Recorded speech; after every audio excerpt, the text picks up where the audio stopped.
মৌসুমী সংসারে সবাইকে জানায় স্বাগত। শুভ সকালের অনেক শুভেচ্ছা, অনেক ভালোবাসা। আশা করি আপনারা সবাই ভালো আছেন। তো সকালবেলা তো কাজবার সারা অনেকটা বেলা হয়ে গেছে, কিন্তু এখন প্রায় 10:30-11টা বাজে। তো ঋষিকে স্কুলেও দেওয়া হয়ে গেছে। আজকে প্রচুর কাজবাজ ছিল, তো সেই কাজটা সেরে আর একটা কাজের জন্য বেরিয়ে গেছি। তো আজকে একটু রাস্তাটা এদিকে গেলাম শুধু আপনাদেরকে দেখাবো বলে। আমাদের নববারাকপুর স্টেশন হয়ে 7.5 নম্বর গেট পার হয়ে ওই পারে যাচ্ছি একটু ব্যাংকে। তো ব্যাংকে যাব, কিছু কাজ আছে। তো ব্যাংকের কাজবার সেরে কিন্তু বাড়ি এসে গেছি। এখন কিন্তু ভিডিওটা খুব শর্ট টাইমে দেখছেন, কিন্তু আজকে সকাল থেকে প্রচুর হুড়জুড় গেছে, আর এখন প্রায় 2টো মতন বেজে গেছে। অনেক কাজ ছিল বাইরে। তো 2টো সেদ্ধ ভাত করে রেখে আমি কিন্তু আজকে সকাল থেকে কিছুই খেতে পারিনি, একদম খাওয়ার সময়ই হয়নি। শুধু ঋষিকেই দেখেছি। আর দুদিন এত ব্যস্ত, ঋষির স্কুল বা ব্যাংকের কিছু টুকটাক কাজ, আর ঋতিশাকেও নিয়ে আসতে পারছি না। ওই ফোনে একটু দুজনে কথা বলি মা মেয়ে, ওইটুকুনি। আর এমনিতেও তো ঘরে জল ভর্তি, বৃষ্টি, একদিকে বৃষ্টি হলে ঠান্ডা থাকে ঘর, আমাদের অসুবিধা হয় ঋতিশার, আবার একদিকে জলে অসুবিধা হয়। তো যাই হোক, ঋষিকে নিয়ে স্কুল থেকে কিন্তু বাড়ি ফিরছি। এখন কিন্তু 4:30-এর ওপর, প্রায় 4:45 বেজে গেছে, কেন ছুটি হয়েছে 4:30-এর সময়। আর হেঁটে হেঁটে এসে গেছি, যেহেতু ওয়েদারটা বেশ ভালো, না হলে আসার সময় একটা রিক্সা ভাড়া দেই। তো আজকে দুজনে মা ছেলে হেঁটে হেঁটে এসে গেছি মজা করে। এবার গরম গরম তো সব ভাতটা তো অনেক দেরি করে যাওয়ার আগেই নামিয়ে রেখে গেছি। তো আলুগুলো যে ছেলে দেবো সেটাও পারিনি, কারণ বাড়িতে এসেও তো প্রচুর কাজ করতে হয়েছে। তো ঋষি এইভাবে সেদিন মেখেছিলাম খোসার সময়, তো আলুটা খুব ভালো খেয়েছিল, বলছে মা বেশ ভালো লাগছে। তাই আজকে ওরমভাবে দিয়ে দিয়েছিলাম। তবে হ্যাঁ, আজকে খোসাগুলো সবই ফেলে দিচ্ছি, আর 2টো ডিম দিয়েছি। ভালো করে একটু মেখে নেবো শুধু সর্ষের তেল আর লবণ দিয়ে, কেন ঋষি না কাঁচা পেঁয়াজ খাবে না, আর এখন পেঁয়াজ ভাজার মতো আর ইচ্ছা নেই। আর এই যে দাঁড়িয়ে দাঁড়িয়ে কাজ করছি না, পুরো ঘরে কিন্তু জল, পায়ের তলা জল ভর্তি।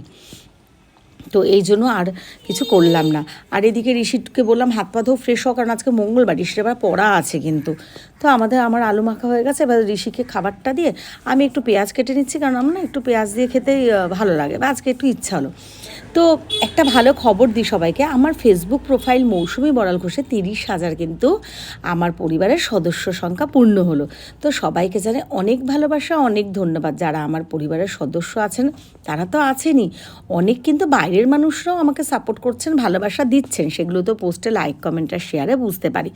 তো সবাইকেই অনেক ধন্যবাদ, অনেক ভালোবাসা। আর যদি ভালো লাগে তাহলে আমার পরিবারের সদস্য হতে পারেন। এটা কিন্তু মৌসুমী বড়াল ঘোষ ফেসবুক প্রোফাইল। আর আমার ইউটিউব চ্যানেল মৌসুমীর সংসারেও কিন্তু 700 মতন হয়ে গেছে। আর আপনারা যদি পাশে থাকেন তাহলে ইউটিউব চ্যানেল মৌসুমীর সংসার একটু সাবস্ক্রাইব করে দেবেন, তাহলে এই পরিবারও কিন্তু আমার পরিপূর্ণ হবে। তবে হ্যাঁ, ফেসবুক যেমন আমি 4 বছর ধরে করছি, ফেসবুক আর ইউটিউব তো আমি 1 বছর খুলেছি। তবে আমি আশাবাদী যে এরকম ঠিক 1 বছর 2 বছর হতে না হতে আমার কিন্তু ইউটিউবটাও একটা ভালো জায়গায় আসবে। তো ঋষি কিন্তু বাড়িতে এসেও গেছে, এখন কিন্তু 10:30-11টা বাজে। তো রাতের খাবার গুছিয়ে নিচ্ছি। ভাত কিন্তু কিছুটা আছে, তো ঋষি আর আমি বললাম ভাত কেউই খাবো না, ভাত খেয়েছি আমরা 5:30টার সময়, ওই জন্য একটু পাউরুটি খেয়ে নেবো। ঋষি পিনাট বাটার দিয়ে খাবে, আর আমি একদম বাটার দিয়ে চিনি দিয়ে খাবো। ভিডিওটা ভালো লাগলে একটু লাইক কমেন্ট শেয়ার করে দেবেন। আর যারা এখনও মৌসুমী বড়াল ঘোষে নেই, প্লিজ তারা ফলো করে দিন। আর যারা আমার মৌসুমীর সংসারে নেই তারা সাবস্ক্রাইব করে দিন। আজকের ভিডিওটা আমি এখানটাই শেষ করব। তো আশা করি আপনাদের ভিডিওটা ভালো লেগেছে। আর এই যে ঋষি পিনাট বাটার খাবারটা নিয়ে চলে যাচ্ছি। আমি না এই ব্যাপারে এখানে একটা কথা বলে নিই, ঋষি পিনাট বাটারটা খাবে না এরকম ভাবছিলাম, কিন্তু ও না এটা খাচ্ছে ভালোবেসে, এটা বেশ আমার ভালো লাগছে।